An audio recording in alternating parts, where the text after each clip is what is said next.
Hello guys, তোমরা সবাই কেমন আছো? আশা করি ভালোই আছো। তো আমাকে তো সবাই চেনো, অনেকেই। আমি দীপক দাস, কোচবিহার ছেলে। তো মেন কথা হচ্ছে আমি রেশনে এখন আসলাম। তো রেশনে দেখি প্রচুর ভিড়। তো দুয়ারি সরকার যেমন তেমন এখন আরও খুব অসুবিধা হচ্ছে দুয়ারি সরকার হয়ে। এখানে একদিন ওখানে একদিন দিচ্ছে রেশন। তো আবার দেখি ভিড়ও প্রচুর ভিড়। তো যাই হোক, দেখা যাক কী হয়। এই দেখো, তোমাদের একটু দেখাই পাবলিকগুলোকে। দেখো প্রচুর ভিড়, এখানে কাঠের লাইন, অনেক লাইন পড়ে গেছে। তো আমি অনেকক্ষণে এসেছি, কার্ড আমার জমা হয়ে গেছে। তো যখন স্লিপ দিল, এখন স্লিপ দিয়েছে, তো আবার এখন মাল অনেক দেরি করে আবার মালগুলো আসলো, চাল আটা অনেক দেরি করে। তো এই যে দেখো গাড়ি, তো এই যে সবাই বসে আছে একজন করে অনেকে স্লিপ নিয়ে।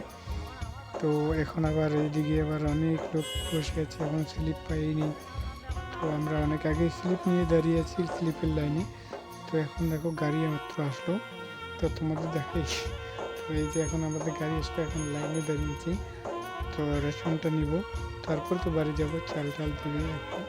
তো এখন আমি তোমাদের দেখাবো যে চাল টাল আটাগুলো দিবে।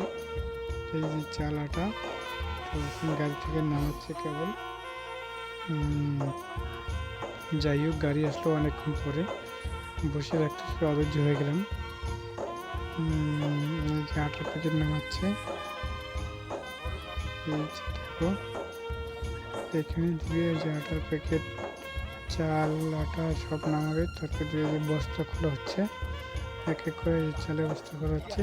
তো আমি থার্ড পয়েন্টে দাঁড়িয়েছি। তো আমি এখন চাল টাল নিব, নেওয়ার পরে চলে যাব। এই চাল দিচ্ছে।